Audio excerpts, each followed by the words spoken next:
Welcome back to Video Game News Daily, your bragging rights to the ultimate KD ratio between news and misinformation. To get notified of new episodes, sign up to the mailing list at signup.videogamenewsdaily.com and subscribe to this podcast for game news every weekday. It's Monday, December 8th, 2025. Let's see what the game industry has broken today. First up, the cursed Game Awards marketing statue in the Californian desert is not for Lords of the Fallen 2. GameSpot reports that CI Games CEO Marek Tymiński has confirmed his studio isn't behind the giant glowing demon monolith that's been doing the rounds on social media. He says their flattered people assume that they had that kind of budget, teases big news coming for both Lords of the Fallen and the sequel, and cheerfully joins the rest of us in hoping it's some kind of From Software thing. So for now, the mystery remains unsolved, and the hype machine keeps grinding away.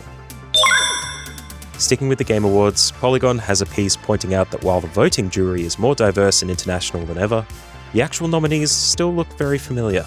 The analysis questions how much that broader representation is really shaping the shortlist when the same big-budget franchises keep crowding out smaller, weirder games. It's a reminder that you can tweak the process all you want, but if the industry pipeline keeps funneling attention into the same handful of tentpoles, the awards will reflect that. Progress, but with a big asterisk. Over in live service land, Battlefield 6 has gone full festive with its new Winter Offensive update. GameSpot reports a reskinned Ice Lock Empire State map, turning New York into a frozen war zone, complete with snow, ice, and a new freeze mechanic in limited time event modes.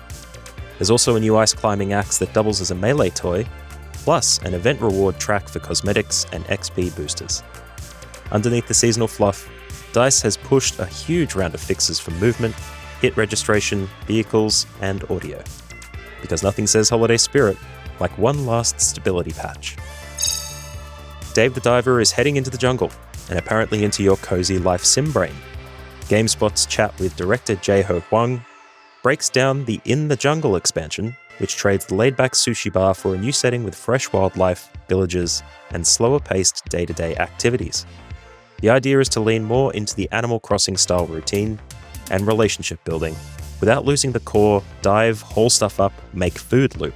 So if you ever wanted your relaxing underwater capitalism to come with more grilled fish and the occasional alligator, this is your moment. If you've been waiting for Rainbow Six Siege 2, Ubisoft would like you to calm down and keep buying skins. Speaking to GameSpot, the creative leadership says there's no plans for a straight sequel because Siege is still growing and they don't want to reset a decade of content and balance work. Instead, they're treating it as a long-term platform, expanding and refining the game rather than starting from scratch.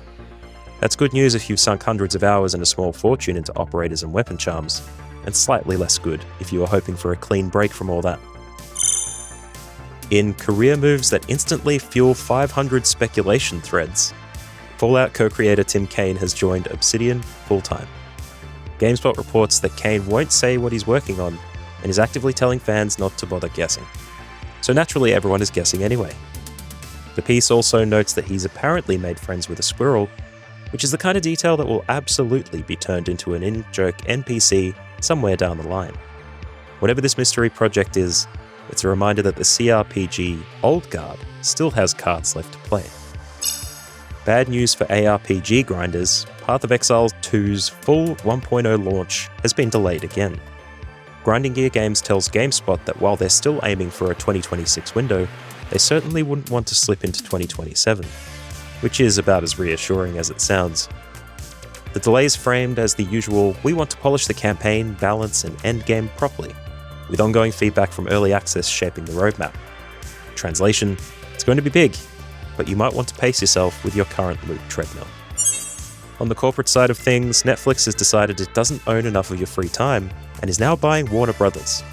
GameSpot reports that the streamer has agreed an $82.7 billion deal to acquire Warner Brothers and a suite of subsidiaries, including Warner Brothers Games, HBO, and HBO Max, with the deal expected to close in 2026.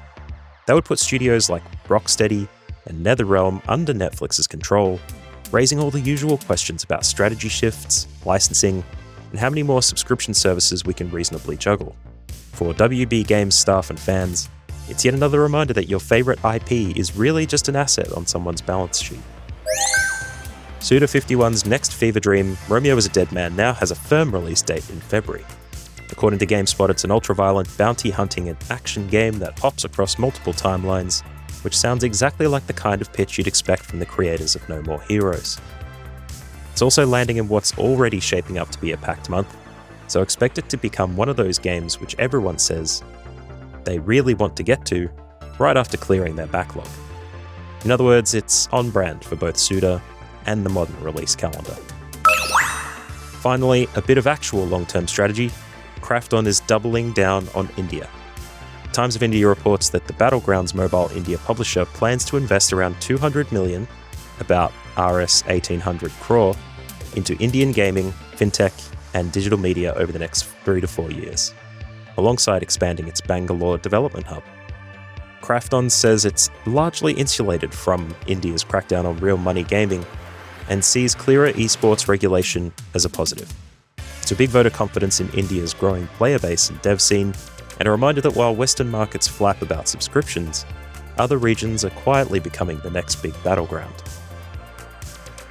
That's all for today. Subscribe to Video Game News Daily, sign up to the mailing list at signup.videogamenewsdaily.com for the news sources and to get notified when a new episode drops. And send this podcast on to a friend if you know they need the news. Thanks for listening, and see you next time.